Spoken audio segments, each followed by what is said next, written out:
next thing you know, Child Protective Services is at the door.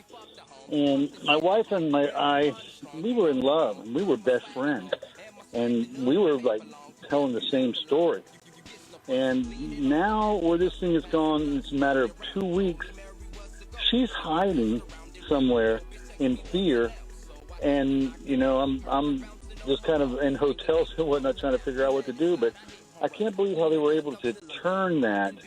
You know, they came in and they told her, they said,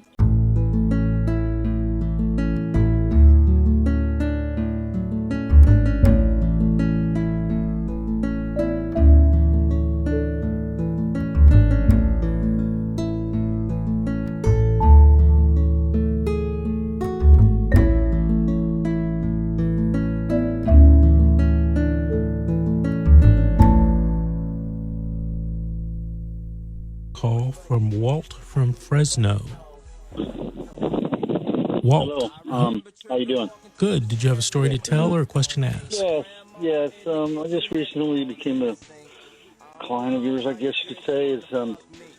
I had really no idea. I heard stories about Child Protective Services, and it was just one of those things you'd hear, but we never had any relations with it, no problems in the house. One day I slapped I'm not going to say too much, but make the long story short, I slapped my daughter, and next thing you know, Child Protective Services is at the door. And my wife and I, we were in love, and we were best friends. And we were, like, telling the same story.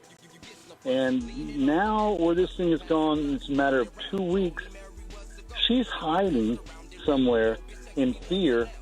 And, you know, I'm just kind of in hotels and whatnot trying to figure out what to do. But I can't believe how they were able to turn that.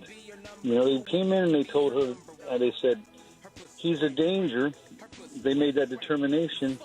And once they made that determination, she had to understand that I was a danger. And she had called out to my parents because when she went to a shelter, and she said she wanted them to help because she didn't want to get a restraining order. And she said, I don't know who I'm supposed to be afraid of. I'm not afraid of Walt. He's no danger. These Child Protective Services said they're going to take my children if I don't get a restraining order. Well, that went from now to like, well, maybe I do need a restraining order. She kind of started seeing the light. They asked her 9 times in the initial hearing, how are you going to protect your children from the danger? And she's, what's the danger again? You know, and it's abuse, and they're saying things like, well, I don't know how she's going to protect, and that's a huge word, evidently, in this law situation. You know, it's protecting the children. Right. Hey, so Walt, eventually, yes. You have no idea that the social workers that you're dealing with are experts in manipulating situations to the way they want to go. I tell people don't talk to social workers because you're just going to be manipulated. Earlier someone was talking, I think it was the last call, where the social workers turned mother against daughter. I don't know if you heard that. They're experts. Yeah, they're experts. They're highly trained. And unfortunately, they have a lot of power. And there's the old saying that power corrupts. And absolute power corrupts absolutely. So you have to be careful. I found out was that they only have to think that something's happening. Right. Just get the idea in their brain, and they can take your children. I mean, no, they can take them. And then you're going to have to find somebody like Vince, I guess, to fight. And that's where I'm at right now. I'm just hoping that, we can get them back with me. Well, we'll take care of you. Hey, Walt, I want to thank you for calling in. Keep listening, and we have to take our next break. Right on. Thank you. We'll be back right after these messages. Okay, this is Attorney Vince Davis. We're back. The Secret, How to Fight CPS and Win. On our Facebook live stream, Cynthia asked, what can be done when your state requires that the adjudicatory hearing must be done within 60 days max from the date of the petition? The children are still being kept in foster care, and they have not set the hearing until 120 days from the petition date. And then she says, also, who can you contact about CPS, the courts not following procedures in the statutes as such? Good question. The rule that you state, I think it's the rule in most states, but it's the rule in California. The problem is, Cynthia, we're having a pandemic. a global pandemic, and they have closed the courts. They are trying to figure out solutions, and these solutions are taking too long, in my opinion, and people like you are being prejudiced.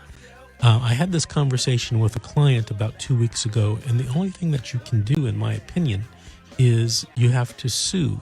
You have to bring a civil rights lawsuit and sue the court system and try to make them do these cases at an earlier date.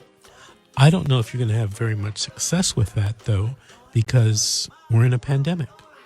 You know, they've closed down the state. In California, courts have been closed for a couple months now, and in Los Angeles County, I just saw an order from the presiding judge that they're not going to open up until June, almost another month. So I'm not sure that we can really do anything, because just because your rights are violated doesn't mean that you have an action, because sometimes there's something that outweighs your different civil rights. For example, they've closed down a lot of states and you couldn't go anywhere. That's an infringement on your civil rights, but it probably is going to be upheld as being legal because we're in a pandemic. People are dying. So, that's going to be a question that's going to come up in the future, I'm sure, in a lot of states. And who knows how they're going to rule. The other day in Wisconsin, the Supreme Court in Wisconsin, I think it was, held that the governor couldn't close down the state. And everybody went out.